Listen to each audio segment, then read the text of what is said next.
Hello and welcome back to the channel, and welcome to a day where I may be eating humble pie.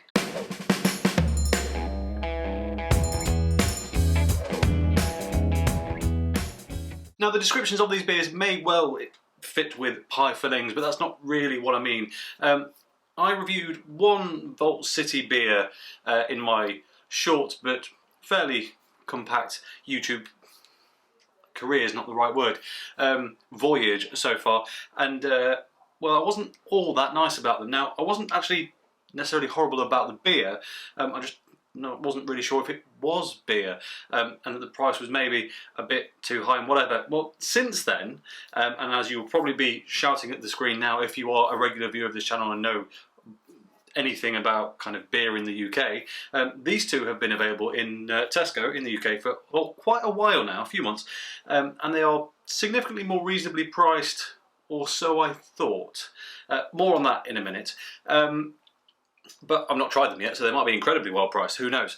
But yes, today I'm kind of wanting to make amends with Vault City, only because, well, a lot of people think they're incredible, and maybe we just got on the wrong foot. So I thought the best way to try it is, well, I tried one of their higher end beers that it cost, I think if you click back through my videos, about £7.60 a bottle, which is pretty expensive.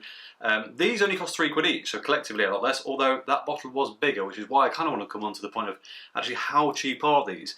But again, £3 a beer for a 330. I think it's safe to say in supermarket arena is on the higher side. £3 for a 440ml can, actually quite reasonable, but weird how, I don't know, for some reason when it comes in a smaller container suddenly you expect the price to drop exponentially more.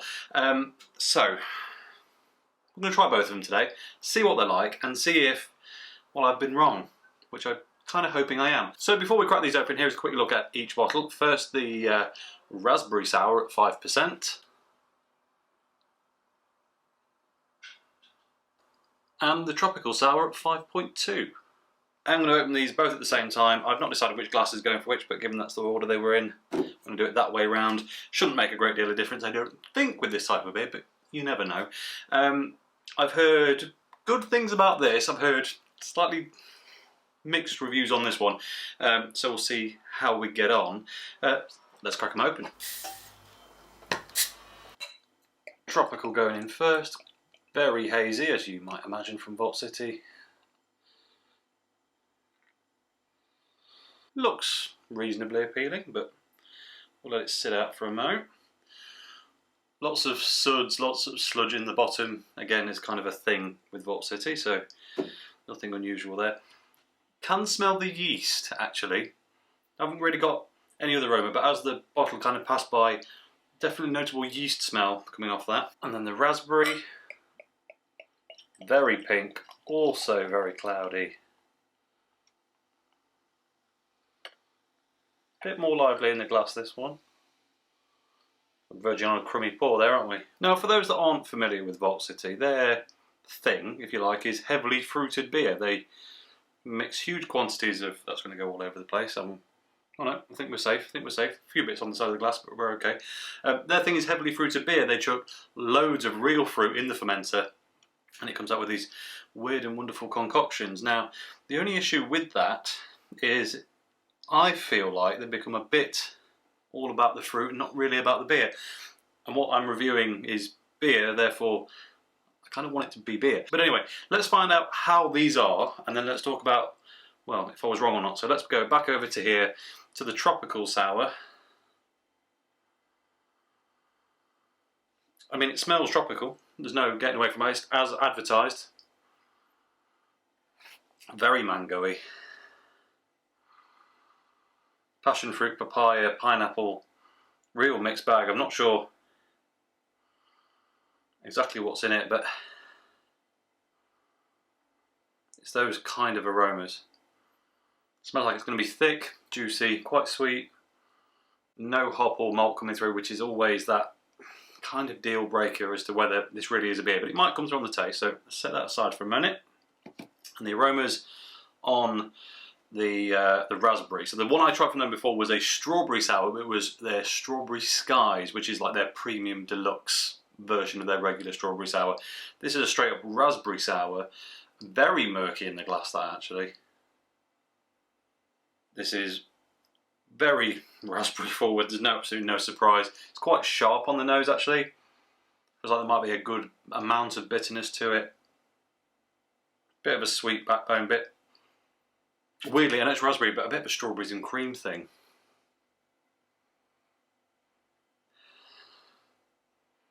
And that really is all I'm getting out of it. You do get like the full breadth of the fruit though. I mean, this one's a mix, so maybe a bit less so in here. There's a lot of things going on. In this, you get that fleshy, sweet bit of the raspberry, that slightly sour cut to them, and then you also get a bit of the earthiness on the seeds and pips. So, I mean, they're doing a good job in representing what it's meant to be. That's all we can really say. So, how do they taste? The tropical sour. Cheers. Oh, it's sour. Oh yes, it's sour. Proper tickler, that one. And second time round. It doesn't linger though. It's punchy, but it doesn't keep you in that state of, well, effectively flavour shock, I guess. Sour, isn't it? It doesn't keep you there. It stays. I mean, I've had 2 sips and I've already got less than half a pint left, which is always a bit disappointing, but okay. Quick top to bottom taste test and then we'll move on to the raspberry. So, initially,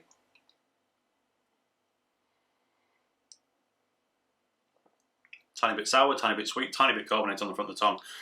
It's not pointed to any one thing other than just that it is generically quite fruity. It starts to open up. Second phase isn't any more sour really, but the flavours are building. A bit of the citrusy notes, but that sweet mango flesh starting to come through. And then just before and as you swallow, you start to get that big crescendo of flavour like you do in so many beers at that point. It's hard to pick out a lot of individual flavours on the taste actually compared to the aroma. And then it goes really sour. It's not now actually, now I've had 3 or 4 sips, it's not really having that effect anymore. But that was the point where you're really back of the throat, back of the teeth, clenching on. With an extra level of carbonation as well when it gets to that point. And the aftertaste, well, I've said it about a few beers, but it's a bit like Umbongo. For anyone who was a kid in the 80s or 90s, you may remember that reference. Yeah, it's got that multifaceted, fruity thing. There's loads of sediment in this.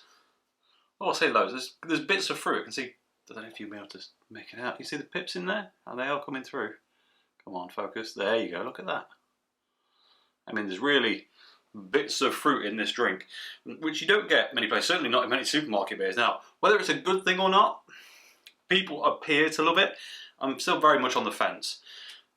But, hey, it's a novelty if nothing else. Mango comes through, passion fruit comes through, a bit of that pineapple acidity. There's not really any proper citric in there, no lemon, lime, orange that I'm really getting. It's all kind of the bits you get from all those other key tropical fruits.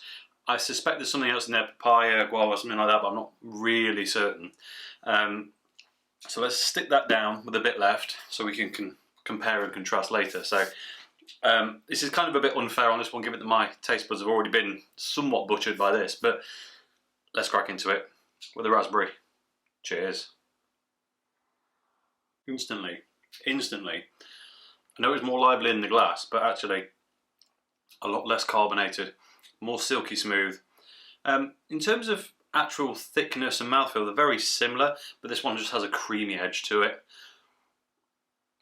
Feels much more sweet, a lot less sour. Now I know I've become a bit acclimatised to the sour edge with this one, but I reckon even if starting again, in fact let me just come back here for a second. Yeah, the tropical is a lot more kind of clenching sour than the raspberry. The raspberry is the one to go for if you're not really sure how you feel about sour beers. And with that creaminess, it's carrying on that strawberries and cream thing, even though it's raspberry. I suppose it's raspberries and cream, raspberry cheesecake, that kind of effect, which is very, very nice. Now, whilst the previous beer I had from them, which was the Strawberry Skies, the magnificent, expensive, posh version effectively of this, but with strawberries instead of raspberries, it was a more indulgent, decadent drink.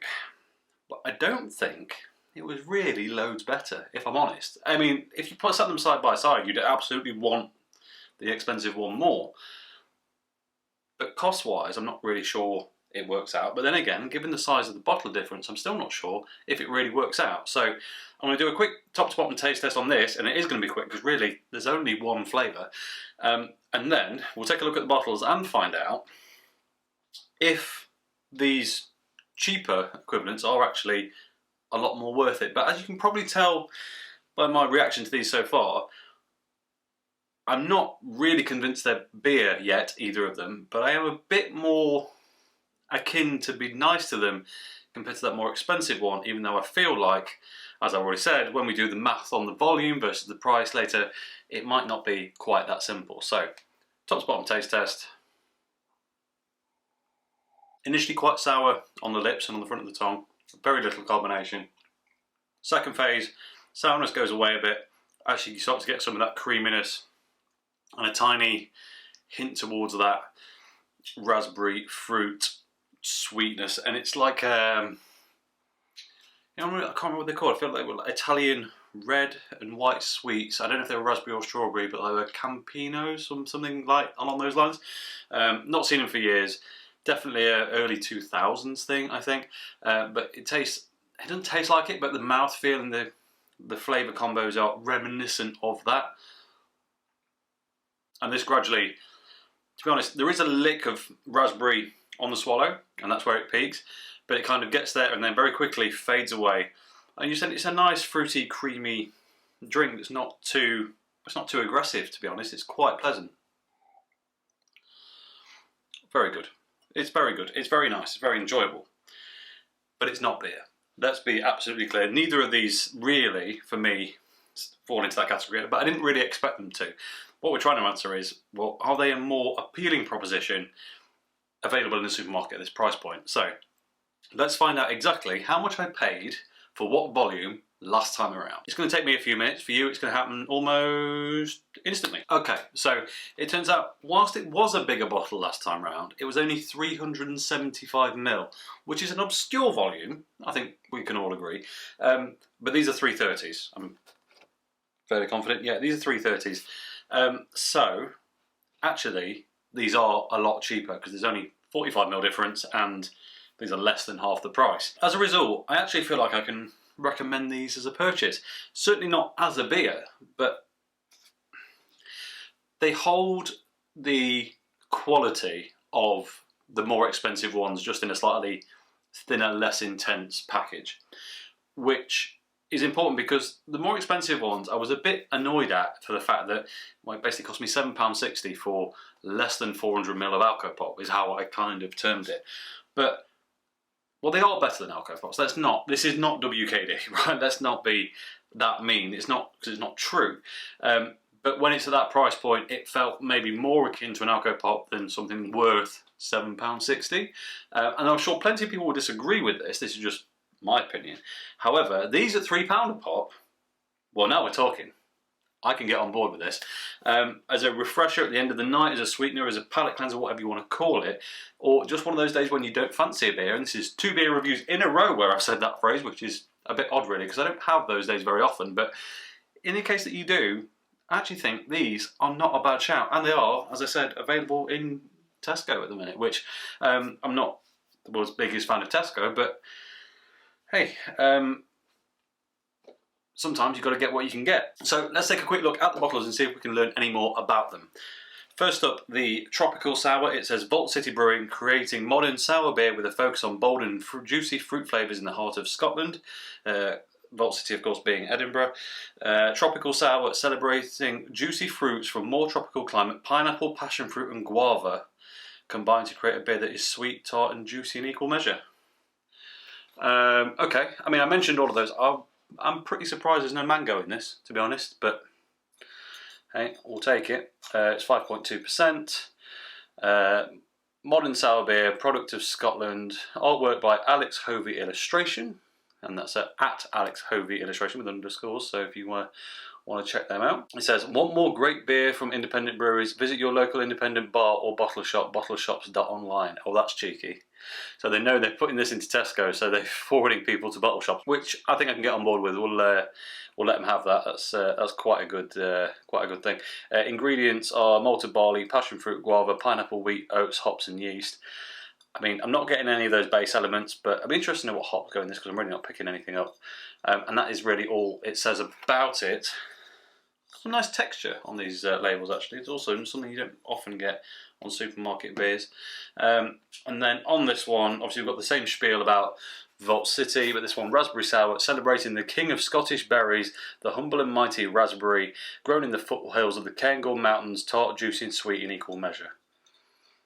5%, and the artwork on the label also, unsurprisingly, by Alex Hovey illustration. So otherwise everything else really is the same, with the exception of the ingredients just being malted barley, raspberry, wheat, oats, hops and yeast. So there's some oats in this one, which explains the slightly better mouthfeel on it.